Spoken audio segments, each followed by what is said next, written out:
Hai teman-teman, khususnya kalian para Gen Z, milenial, dan mahasiswa. Pernahkah merasa terjebak dalam dilema keuangan yang rumit? Di satu sisi ingin menikmati hidup dan mengikuti tren, tapi di sisi lain sadar harus menabung untuk masa depan. Ini adalah konflik utama yang banyak kita hadapi, gaya hidup yang diinginkan versus kebutuhan untuk menabung. Kita hidup di era digital yang serba cepat, di mana informasi dan tren datang silih berganti tanpa henti. Kita didorong oleh pengaruh media sosial yang masif, yang seolah tak pernah tidur. Ada tekanan besar untuk mengikuti tren terbaru, memiliki pengalaman yang Instagramable, dan selalu terlihat up to date. Keinginan untuk menampilkan citra diri yang ideal di dunia maya seringkali sangat kuat. Semua ini menciptakan tantangan signifikan dalam pengelolaan keuangan pribadi kita. Platform media sosial seperti Instagram dan TikTok adalah pendorong utama dilema ini. Kita terus-menerus disuguhi konten yang menampilkan gaya hidup mewah dan serba ada. Kita melihat teman-teman atau influencer berlibur ke destinasi eksotis, membeli barang-barang mahal, atau menikmati pengalaman kuliner mewah. Ini semua memicu keinginan kuat untuk memiliki hal serupa. Tanpa sadar, kita seringkali didorong untuk melakukan pengeluaran impulsif. Ada tekanan tak terlihat untuk terlihat sukses di mata orang lain, bahkan jika itu berarti mengorbankan keuangan pribadi. Tekanan ini berpotensi menyebabkan kita berutang atau mengorbankan tabungan jangka panjang. Kita jadi lebih fokus pada kepuasan instan daripada stabilitas finansial di masa depan. Selain media sosial, perubahan lanskap ekonomi juga turut memperparah dilema ini. Harga properti yang terus meroket membuat impian memiliki rumah terasa semakin jauh.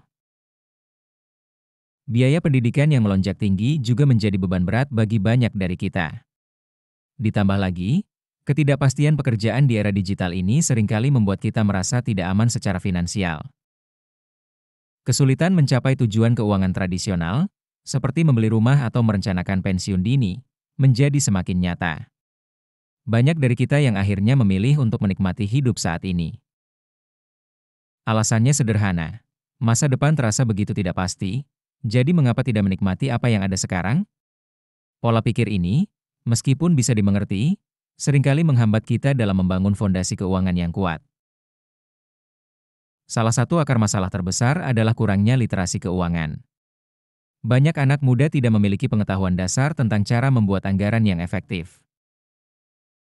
Kita juga seringkali kurang memahami tentang investasi, padahal ini kunci untuk mengembangkan aset. Perencanaan keuangan jangka panjang seringkali tidak diajarkan secara memadai di sekolah atau universitas. Akibatnya, kita tidak memahami pentingnya menabung untuk masa depan sejak dini. Kita juga seringkali tidak memahami cara mengelola utang secara efektif, yang bisa menjadi jebakan. Tanpa pengetahuan ini, kita dapat terjebak dalam siklus utang yang sulit diputus. Ini tentu saja menghambat kita mencapai stabilitas finansial yang kita impikan. Untuk mengatasi dilema ini, kita perlu mengembangkan kesadaran keuangan yang lebih baik. Langkah pertama adalah belajar membuat anggaran yang realistis dan disiplin. Penting untuk memprioritaskan kebutuhan daripada keinginan, meskipun godaannya besar. Kita juga bisa mencari cara untuk meningkatkan pendapatan, misalnya dengan pekerjaan sampingan atau mengembangkan keahlian baru. Memahami pentingnya investasi jangka panjang adalah kunci untuk pertumbuhan kekayaan. Jangan takut untuk mulai berinvestasi, bahkan dengan modal kecil sekalipun. Manfaatkan berbagai instrumen keuangan yang tersedia, mulai dari reksadana, saham, hingga obligasi. Pilihlah yang sesuai dengan profil risiko dan tujuan keuangan kita. Pendidikan keuangan memegang peran krusial dalam membentuk kebiasaan finansial yang sehat.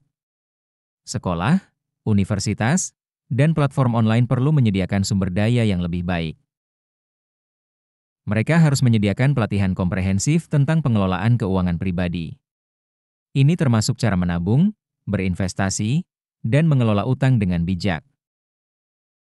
Pemerintah dan lembaga keuangan juga dapat memberikan insentif untuk mendorong perilaku keuangan yang sehat. Misalnya, program tabungan dengan bunga menarik atau edukasi gratis. Dukungan ini sangat penting untuk membantu kita membangun fondasi keuangan yang kuat. Dengan begitu, kita bisa lebih percaya diri dalam menghadapi tantangan ekonomi di masa depan.